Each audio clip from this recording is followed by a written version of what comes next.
Amber Allen Publishing presents The Four Agreements, a practical guide to personal freedom, written by Don Miguel Ruiz and read by Peter Coyote.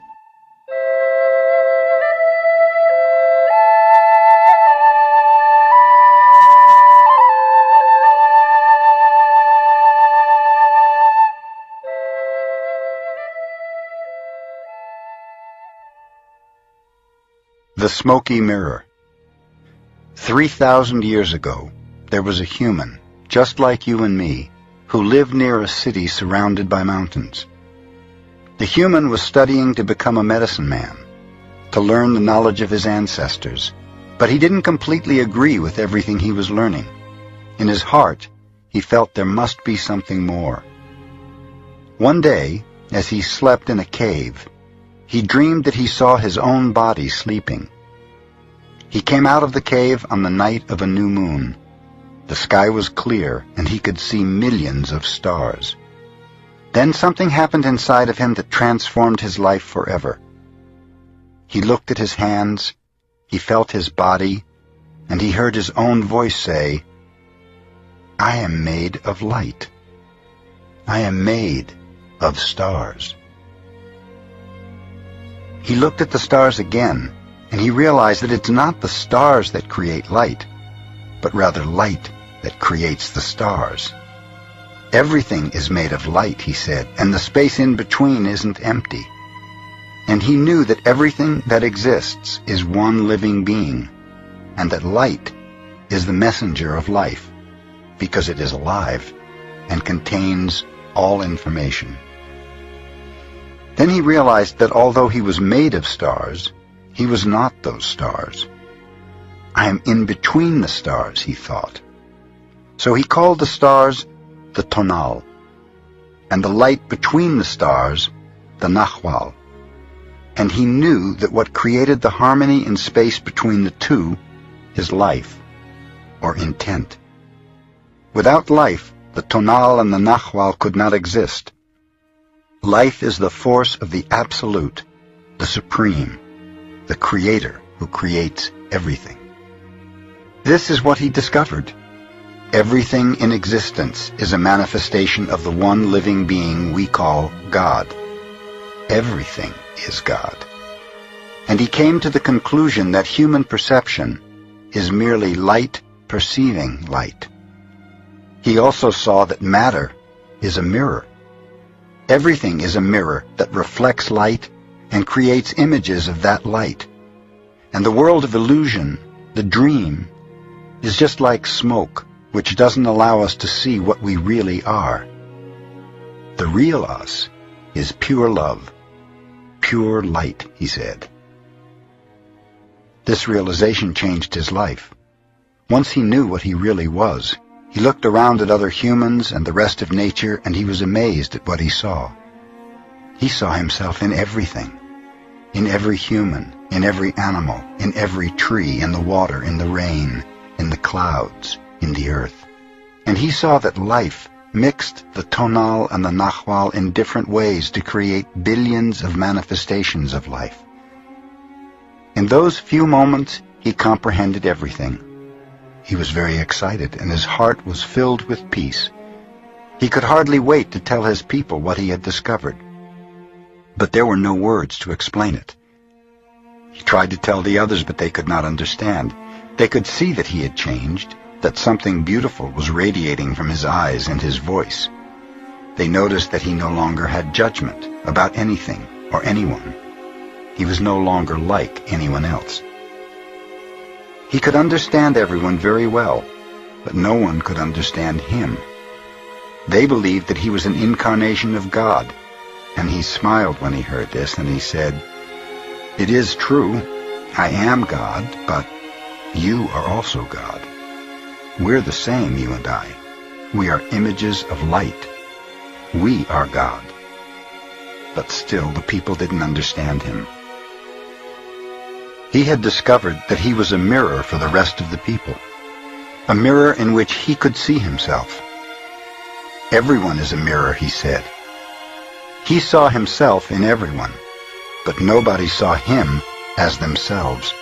And he realized that everyone was dreaming, but without awareness, without knowing what they really are. They couldn't see him as themselves because there was a wall of fog or smoke between the mirrors.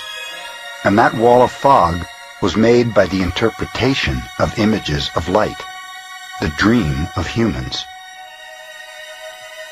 Then he knew that he would soon forget all that he had learned. He wanted to remember all the visions he had had, so he decided to call himself the Smoky Mirror, so that he would always know that matter is a mirror, and the smoke in between is what keeps us from knowing what we are. He said, "I am the smoky mirror because I am looking at myself and all of you. But we don't recognize each other because of the smoke in between us. That smoke is the dream, and the mirror is you, the dreamer."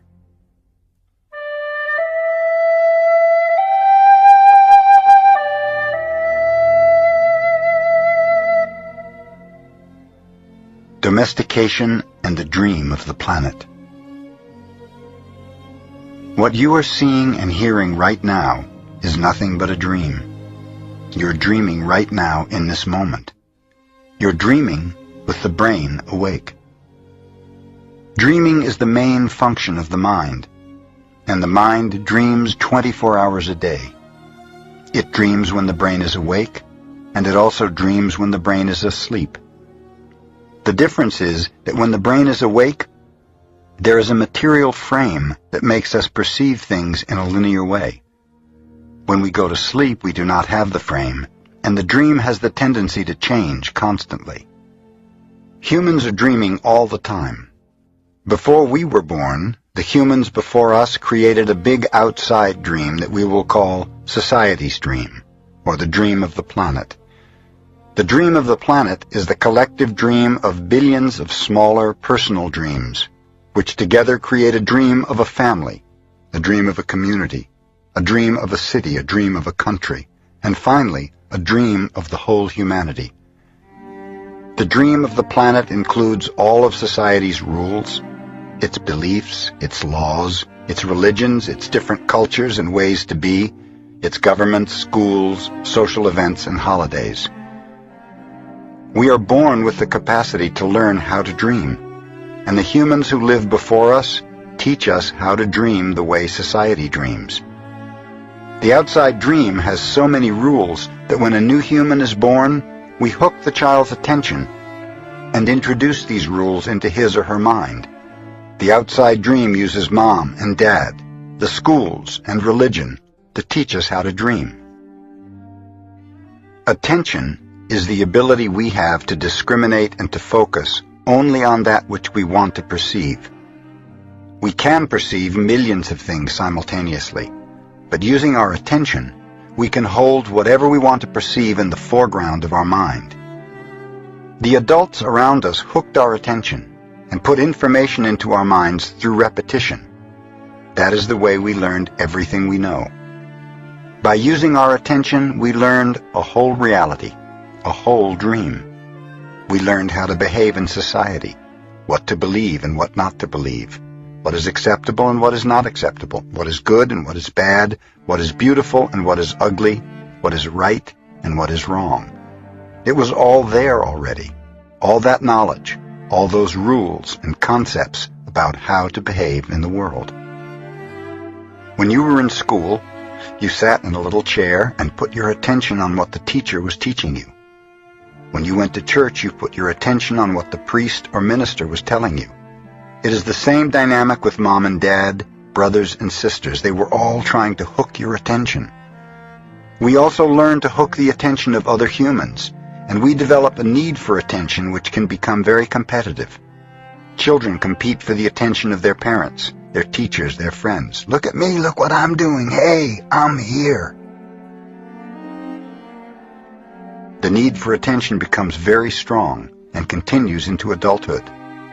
The outside dream hooks our attention and teaches us what to believe, beginning with the language that we speak. Language is the code for understanding and communication between humans. Every letter, every word in each language is an agreement. Once we understand the code, our attention is hooked, and the energy is transferred from one person to another. It was not your choice to speak English. You didn't choose your religion or your moral values. They were already there before you were born. We never had the opportunity to choose what to believe or what not to believe. We never chose even the smallest of these agreements. We didn't even choose our own name. As children, we didn't have the opportunity to choose our beliefs, but we agreed with the information that was passed to us from the dream of the planet via other humans. The only way to store information is by agreement. The outside dream may hook our attention, but if we don't agree, we don't store that information. As soon as we agree, we believe it, and this is called faith. To have faith is to believe unconditionally. That's how we learn as children. Children believe everything adults say. We agree with them, and our faith is so strong that the belief system controls our whole dream of life. We didn't choose these beliefs, and we may have rebelled against them, but we were not strong enough to win the rebellion. The result is surrender to the beliefs with our agreement. I call this process the domestication of humans. And through this domestication, we learn how to live and how to dream. In human domestication, the information from the outside dream is conveyed to the inside dream, creating our whole belief system. First, the child is taught the names of things: mom, dad, milk, bottle. Day by day, at home, at school, at church, and from television, we are told how to live, what kind of behavior is acceptable. The outside dream teaches us how to be a human. We have a whole concept of what a woman is and what a man is, and we also learn to judge. We judge ourselves, we judge other people, we judge the neighbors. Children are domesticated the same way that we domesticate a dog, a cat, or any other animal. In order to teach a dog, we punish the dog, and we give it rewards. We train our children whom we love so much the same way that we train any domesticated animal, with a system of punishment and reward. We're told, "You're a good boy," or "You're a good girl," when we do what mom and dad want us to do. When we don't, we are a bad girl or a bad boy. When we went against the rules, we were punished. When we went along with the rules, we got a reward. We were punished many times a day, and we were also rewarded many times a day. Soon we became afraid of being punished, and also afraid of not receiving the reward. The reward is the attention that we got from our parents or from other people like siblings, teachers, and friends. We soon develop a need to hook other people's attention in order to get the reward. The reward feels good, and we keep doing what others want us to do in order to get the reward. With that fear of being punished and that fear of not getting the reward, we start pretending to be what we are not, just to please others, just to be good enough for someone else. We try to please mom and dad, we try to please the teachers at school, we try to please the church, and so we start acting. We pretend to be what we are not because we are afraid of being rejected. The fear of being rejected becomes the fear of not being good enough. Eventually, we become someone that we are not. We become a copy of mama's beliefs, daddy's beliefs, society's beliefs, and religion's beliefs. All our normal tendencies are lost in the process of domestication. And when we're old enough for our mind to understand, we learn the word no. The adults say, "Don't do this and don't do that." We rebel and say no, because we are defending our freedom. We want to be ourselves, but we are very little, and the adults are big and strong. After a certain time, we are afraid because we know that every time we do something wrong, we're going to be punished. The domestication is so strong that at a certain point in our life, we no longer need anyone to domesticate us. We don't need mom or dad, the school, or the church to domesticate us. We're so well trained that we are our own domesticator. We are an auto-domesticated animal. We can now domesticate ourselves according to the same belief system we were given and using the same system of punishment and reward. We punish ourselves when we don't follow the rules according to our belief system. We reward ourselves when we are the good boy or the good girl. Just as the government has a book of laws that rule the society's dream, our belief system is the book of laws that rules our mind. Without question, whatever is in that book of law is our truth. We base all of our judgments according to the book of law, even if these judgments go against our own inner nature. Even moral laws, like the 10 Commandments, are programmed into our mind in the process of domestication. One by one, all these agreements go into the book of law, and these agreements rule our personal dream.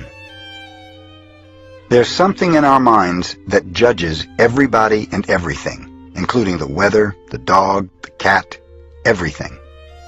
The inner judge uses what is in our book of law to judge everything we do and don't do, everything we think and don't think, and everything we feel and don't feel.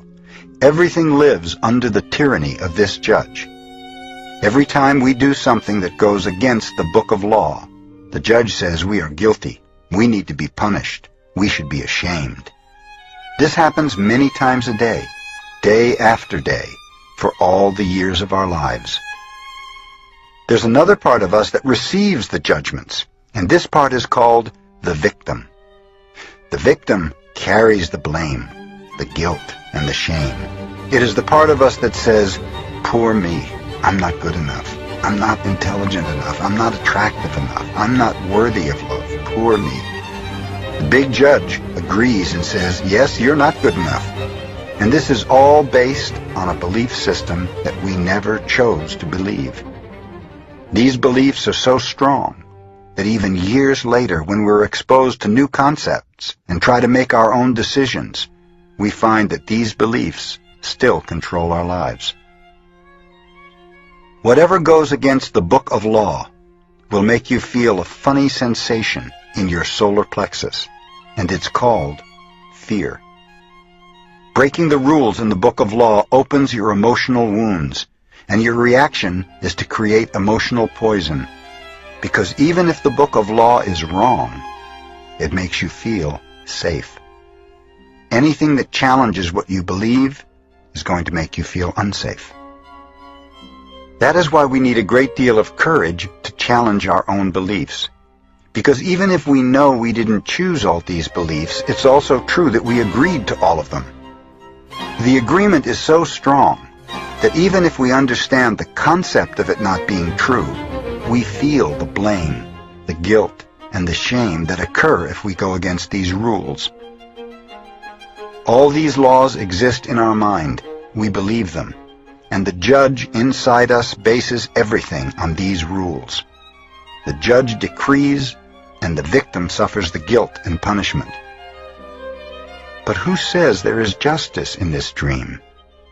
True justice is paying only once for each mistake. True injustice is paying more than once for each mistake. How many times do we pay for one mistake? The answer is thousands of times. The human is the only animal on earth that pays 1,000 times for the same mistake. The rest of the animals pay once for every mistake they make, but not us. We have a powerful memory. We make a mistake, we judge ourselves, we find ourselves guilty, and we punish ourselves. If justice exists, then that was enough. We don't need to do it again.